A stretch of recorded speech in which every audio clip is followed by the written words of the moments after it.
김현정의 뉴스쇼 금요일의 코너입니다. 한 주 동안 가장 화제가 된 말들을 통해서 이번 주 정치를 평가하는 코너 말말말. 오늘도 함께해 주실 말감별사 두 분 모셨어요.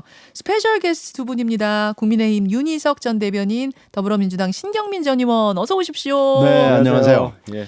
아니, 지난번에 스페셜로 한 차례 저희가 모셨는데 두 분의 합이 굉장히 잘 맞는다. 조곤조곤 할 말 다 하는 스타일들이시더라. 이런 평가가. 이걸 좋아해야 될지 할 말이 없습니다. 반응이 워낙 좋아가지고 저희가 다시 한번 스페셜로 두 분을 정중히 모셨습니다.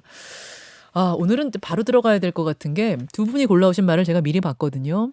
아, 가장 뜨거운 주제들을 골라오셨더라고요. 우선 신 전 의원님이 골라오신 말부터 듣고 시작하겠습니다. 이준석 당원 현 당대표는 제4차 중앙윤리위원회 7월 7일 날 개최하기로 결정을 했습니다. 그래서 소명 청취 후 심의 의결하기로 하였습니다. 그 어떤 언론에서는 이준석 대표가 참석하겠다고 말을 했는데 우리가 거절을 했다라고 하는데 거절한 적이 전혀 없습니다. 그리고 모든 사람들은 우리가 참석해서 충분한 소명의 기회를 모든 분들한테 다 드리기로 저희들은 마음을 먹고 있습니다. 2주 뒤에 무엇이 달라지는지가 궁금하고 이 길어지는 절차가 당의 혼란에 전혀 도움이 되지 않는다는 것을 모든 구성원이 알고 있을 텐데 계속 길어지는 이유가 뭔지 좀 궁금하고. 자, 국민의힘 이양희 윤리위원장과 국민의힘 이준석 대표의 목소리를 차례로 들으셨습니다. 신경민 전 의원, 왜 이 말을 골라오셨을까요? 그날 6월 22일이죠. 네. 저녁 7시부터 시작을 해서 12시 무렵에 끝났고 이준석 대표가 바로 옆방에 앉아가지고 하루 종일 심리전을 폈어요. 공격을 한 거죠.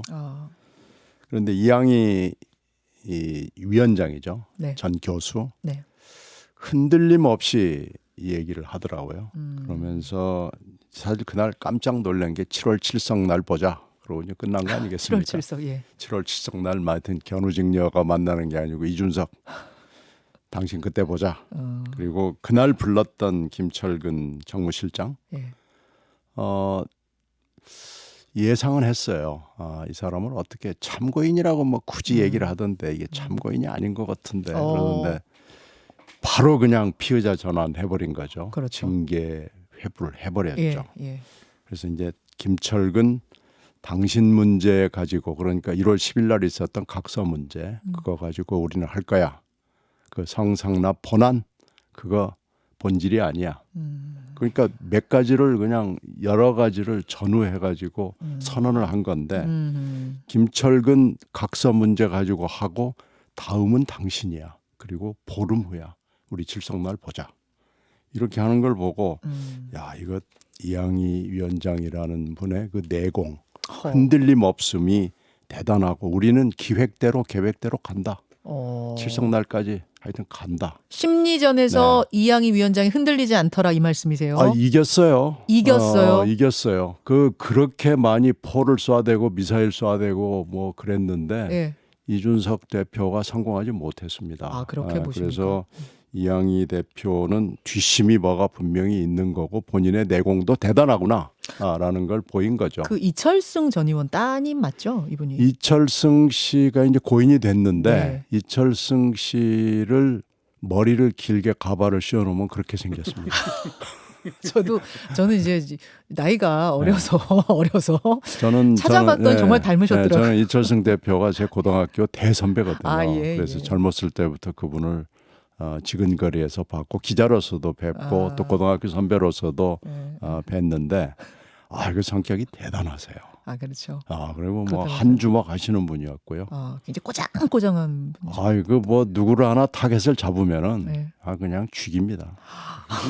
그분의 딸입니다. 네. 이양희 윤리위원장. 그래서 이게 이제 7월 7일 날 이제 그로부터 보름 이제 14일이죠. 정확하게는 14일 후인데 이게 그게 아니고 굉장히 여파가 7월 7일 날 결정을 할지 안 할지 뭐 무슨 결정을 중징계할지 경징계할지 뭐 모르겠지만은 뭘 하든지 간에 네. 그 이후에도 계속 여진과 여파가 있고 이건 상당 기간 동안 갈 것 같습니다. 무혐의가 나오든 무슨 경고가 나오든 뭐가 나오든 그렇죠. 국민의힘의 여진이 계속되겠구나를 그렇죠. 느끼셨다. 만약에 뭐 그만둔다 그러면 이 그만둘 걸 가지고 도대체 뭐 이렇게 한 거냐. 그걸로 당을 또. 이렇게 흔들 수가 있냐를 때고 경징계가 나오면 경징계 나오는 대로 아. 또 중징계는 저는 가능성은 높지 않다고 봅니다만은 중징계가 나오면 당을 그냥 완전히 해체 수준으로 가는 거고요. 바라시는 건 아니에요, 민주당? 하여튼 뭐 즐겁게 보고 있습니다. 읽어보세요. 윤희석 전 대변인의 얼굴이 계속 일그러지셨어요. 자, 일단 2주는 왜 2주씩이나 미룬 거예요? 빨리 지금 결론이 가타부터 내야 되는 거 아니에요? 그만큼 신중하게 절차를 밟았다는 인상을 국민들께 드려야 윤리가 지금 하고 있는 일에 대한 정당성을 획득하지 않을까. 저는 그렇게 봅니다. 그래서 보면은 그저께 내린 윤리 결정 중에 가장 제가 유의해서 본 것은 예. 이준석 대표에 대해서 7월 7일 날 소명 청취를 하겠다. 바로 그 부분이에요. 그냥 징계를 가면 중간에 왜 소명도 안 들었냐 하는 그런 반발이 있을 수 있고 따라서 이런 절차상의 하자를 치유를 하고 할 거 다 하고 가겠다.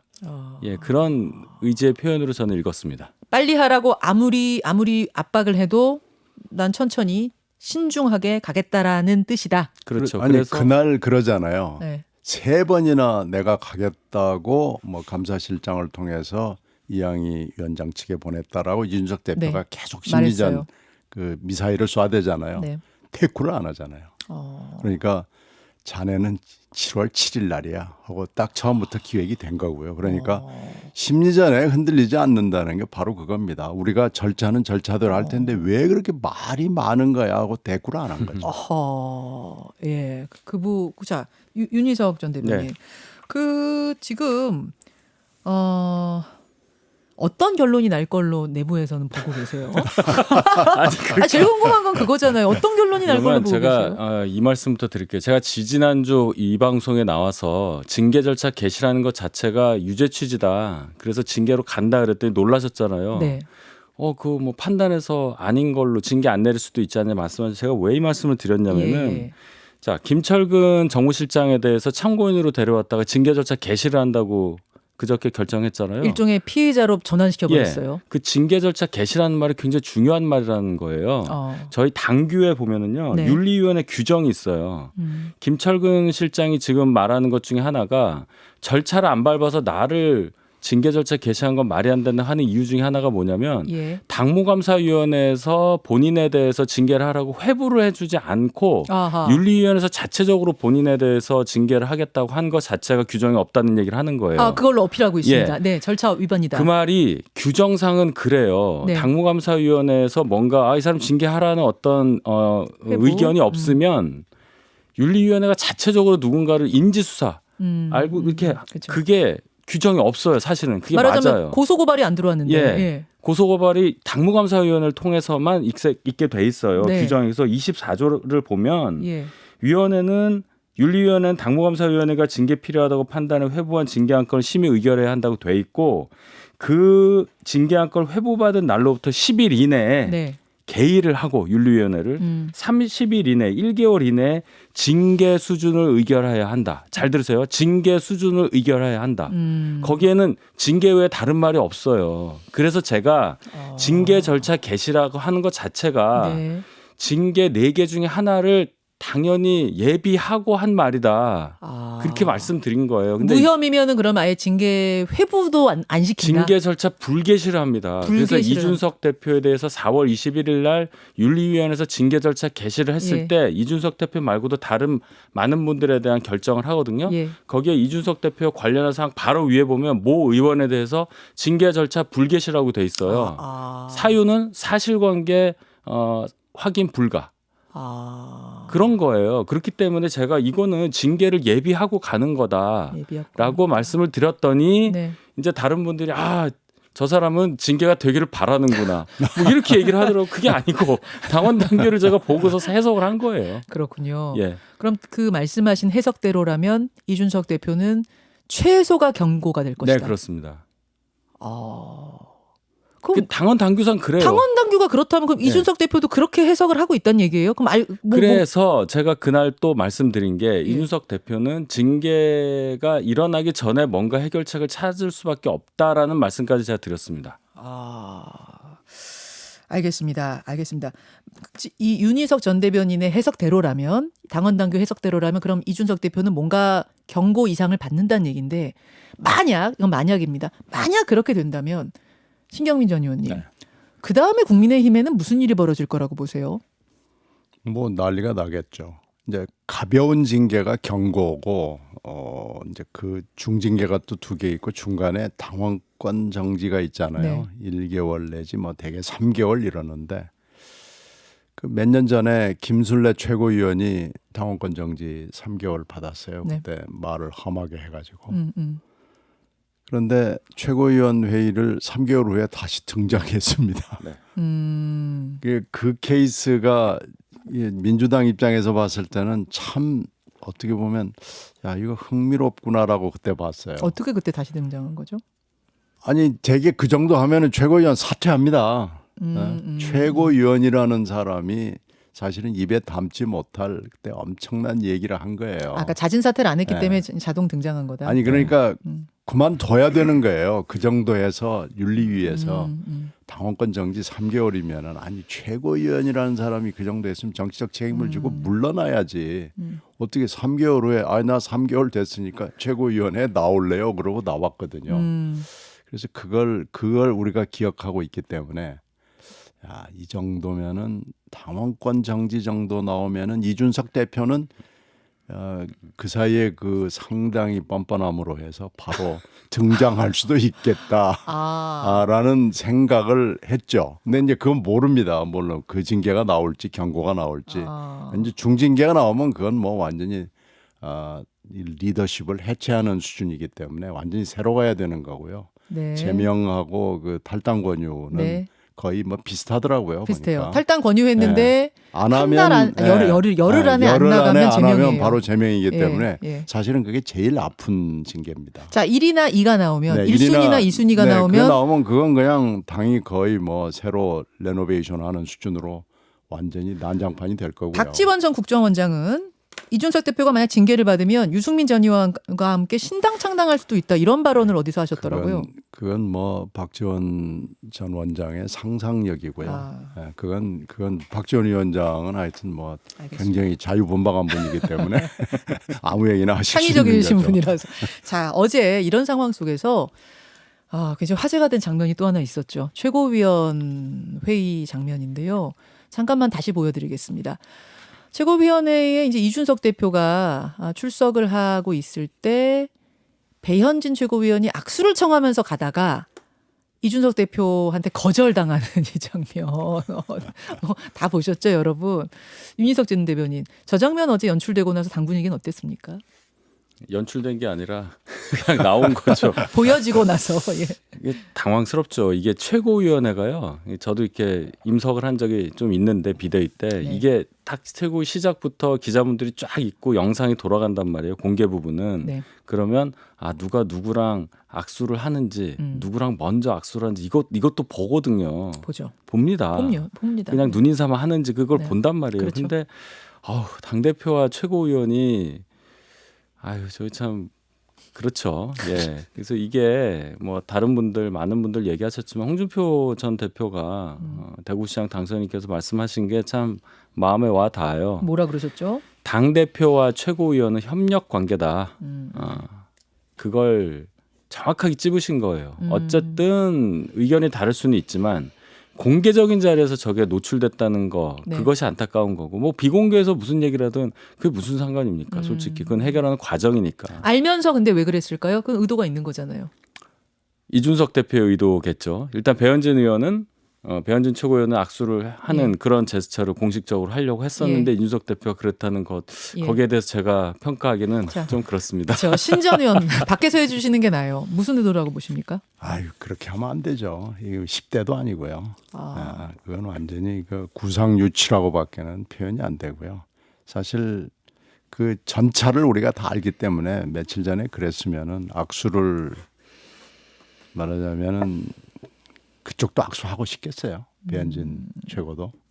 그래, 그 정도 했으면은 남들 보는 눈도 있고 악수하고 안고 그 다음에 비공개에서 싸우는 건 싸우더라도 근데 저렇게 하는 건 맞지 않죠. 친윤그룹에 대한 불편함을 상징적으로 이준석 대표가 드러낸 건 아니에요? 아유, 뭐 그렇게까지 했어요. 배 최고가 믿겠죠. 그냥 미워서. 자, 알겠습니다. 국민의힘의 상황, 지금 복잡한 상황을 보여주는 말을 하나 골라오셨었고, 국민의힘 윤희석 전 대변인이 골라오신 말로 넘어가겠습니다. 페이스북에 최강욱 의원이 쓴 글을 가지고 오셨네요. 민주당 최강욱 의원. 자, 글로 보여드리고 제가 잠깐 읽어드리죠. 저는 윤리심판원의 이번 결정에 대해 앞으로 당원 당규에 의해 주어진 재심 신청 절차를 통해 사실과 법리에 대한 추가적인 소명과 판단을 구하고자 합니다. 제게 주어진 거짓말이나 성희롱에 의한 가해자라는 오명은 꼭 벗어나고 싶습니다. 이렇게 길게 쓴 최강욱 의원의 말, 왜 골라오셨습니까? 이 특정 정당을 지칭해서 좀 죄송한데 민주당 의원 몇몇 분이 이런 행태를 많이 보였던 거의 결정판이라고 제가 봐서 그래요. 뭐냐면 사실 확인하면 끝나는 것을 사실 확인을 이 감정에 따른 어떤 그 온정적 판단으로 대체하려는. 자, 보세요. 지금 최강욱 의원이 뭔가 발언을 했다는 거는 그 들은 사람 다수가 그렇게 얘기를 했잖아요. 그리고 그 다수는 민주당 보좌진들입니다. 네. 특히 여성들. 네. 그분들이 얘기한 거를 들으면 저는 이걸 사실로 믿어야 한다고 봐요. 본인이 그리고 그 단어를 말하지 않았다는 근거가 굉장히 박약해요. 그렇다면 이 정도에서는 어느 정도 인정하고 넘어가야 되는 게 맞는데 자꾸 그 직접 증거가 없다는 것, 즉 영상이나 음성이 없다는 걸 이유로 계속 호소합니다. 나는 억울하다. 그렇지 않다. 재심 얘기하는데요. 3심, 4심 제도 있다면 끝까지 갈 거야 아마. 그래서 늘 이래왔어요. 본인의 피해는 극대화합니다. 근데 본인의 가해, 실수는 극소화해요. 이게 몇몇 분들이 보여줬던 행태인데 국민들께서 이거를 자꾸 이상하다고 생각하시는 거고 지금도 여론의 지지를 받지 못하는 것은 최강욱 의원이 바로 이 행태에 대해서 국민들이 더 이상은 봐주지 않겠다는 의사표시라고 저는 보고 정말 억울한 사람은요 이렇게 행동하지 않아요. 억울한 사람은 간절합니다. 뭐라도 내가 정말 억울하게 당하는 거 네. 저는 알잖아요. 본인은. 예. 그러면 굉장히 막 마음이 조마조마하고 뭐 이런 태도가 나와야 되는데 이거 안 이분은 간절해 보이세요, 이 글은? 아니 제 얘기는 네. 시작부터 어떻게 했습니까? 물론 보도에 따른 거긴 하지만 색출하려고 그랬잖아요. 누가 그 얘기했어? 아, 어떤 보좌관이냐? 그 억울한 사람은 그렇게 안 해요. 예. 자, 여기서 잠깐 어제 JTBC 뉴스룸에 그 온라인 회의에 참석해서 그 발언을 직접 들은 보좌관이 인터뷰를 했습니다. 처음입니다. 음성으로 증언을 하는 게 처음이어서 저희가 잠깐 좀 들려드리려고 합니다. 음성 변조가 되어 있습니다. 들으시죠. 그날 저 5시 반에 들어가 있었고요. 일단 10명 이상 들어가 있었던 건 확실했고 한 명의 의원이 카메라를 꺼놓은 상태에서 들어와 있었어요. 근데 사진이 안 보이니까 그냥 왜 얼굴이 안 보여 들어왔어 이렇게 얘기를 했어요. 사용 비급수로 얘기했어요. 몇 차례나 그렇게 얘기했네요. 두 번 얘기했어요. 바로 연달아서. 네네 연달아서.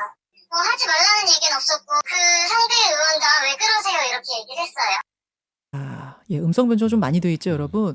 한 10명이 온라인 회의에 들어와 있었고 뭐뭐뭐 치러 갔냐? 이걸 연달아 2번 얘기를 한 걸 들었다.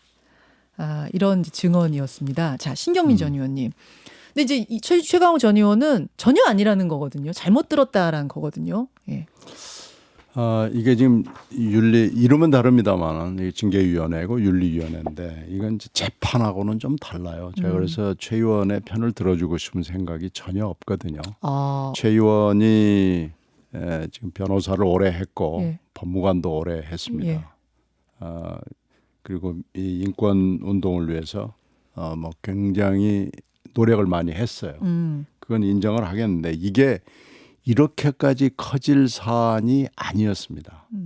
이게 지금 쌍디귿이냐 쌍지읒이냐를 놓고 이렇게 몇 달째 이렇게 할 일은 아니거든요. 솔직하게 인정하고 사과를 했더라면 아마 그 정도에서 그냥 무마가 되거나 아니면 바로 잊혀졌을 겁니다. 근데 지금 팩트를 가지고 지금도 싸우고 있으면서 이게 여기까지 왔고 결국 재심이 되고 박지원 전 위원장하고 또 이렇게 설전이 벌어지고 네. 지금 8월 말에 있을 이 전당대회에서 우리가 지금 전당대회에서 여러 가지 해야 될 일이 많죠. 당내 문제도 그렇고 윤 정권과 어떻게 이걸 대치를 해나가야 되느냐라는 것도 논의를 해야 되는데 저는 좀 약간의 걱정이 있습니다. 결국은 전당대회가 아니라 진실대회로 전락이 될 가능성이 높습니다. 변질이 되는 거죠. 이재명 전대 출마에 대해서 O야 X야. 그리고 최강욱 징계에 대해서 O야 X야. 이렇게 해서 두 개의 진실을 놓고 출마자들, 예. 대표 출마자와 예. 최고위원 출마자들이 OX 게임을 할 가능성이 지금 대단히 높아졌기 거기에 때문에 대한 입장 밝히라고 네. 하고 당원들이 뽑아주고 그렇죠. 말고를 결정한다. 네 입장은 뭐야? 네 후보 입장은 뭐야? 이렇게 될 가능성이 지금 굉장히 높아서 저는 좀 우려가 있고요. 이거 재심은 법적 절차하고 권리구제 절차이기 때문에 저는 뭐 그건 오케이 좋습니다. 그건 뭐 하는 게 좋고요. 이건 박 위원장이 재심하지 말라고 하는 것까지는 얘기할 필요는 없다고 보고요. 재심하는 건 좋고 최 의원의 입장도 이해는 합니다. 왜 그러냐면 이번에 최 의원이 전당대회에 출마를 할 생각이 있었어요. 최고위원으로. 네, 최고위원인지 대표인지는 잘 모르겠지만요. 네. 그리고 지금 대개 비례위원들이 선거 한 2년쯤 남은 지금 이 시점이 되면은 지역구를 결정해야 되는 지역구 그렇죠. 쇼핑을 해야 되는데 그것도 기회를 놓쳤거든요. 그러나 그건 알지만 하여튼 이건 좀 솔직하게 일을 좀 끝내줬으면 좋겠다라는 생각입니다. 이제 신 의원이 또 이렇게 말씀하시니까 뭐 윤희석 전 대변인 마무리를 지어주시는 게 좋겠네요. 예. 민주당이요.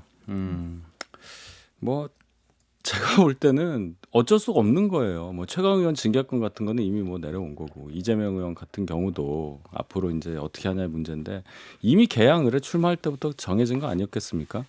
예, 저는 그렇게 보고 다음 총선 공천권 행사를 누가 하느냐가 달려져 있기 때문에 네. 다른 분들은 뭐 양보를 한다, 불출마한다 하지만 이재명 의원 쪽에서 그럴 수 있을까 싶어요. 왜냐하면 당내 세력이 그렇게 생각보다 현역 의원 숫자로 보면 별로 있지 않고 이번에 당권을 잡아서 뭔가를 해야 다음에 또 대선까지 가는 그렇죠. 그렇게 되지 않겠습니까? 알겠습니다. 자, 두 분과 함께 이번 주 정치판 한번 정리해봤습니다.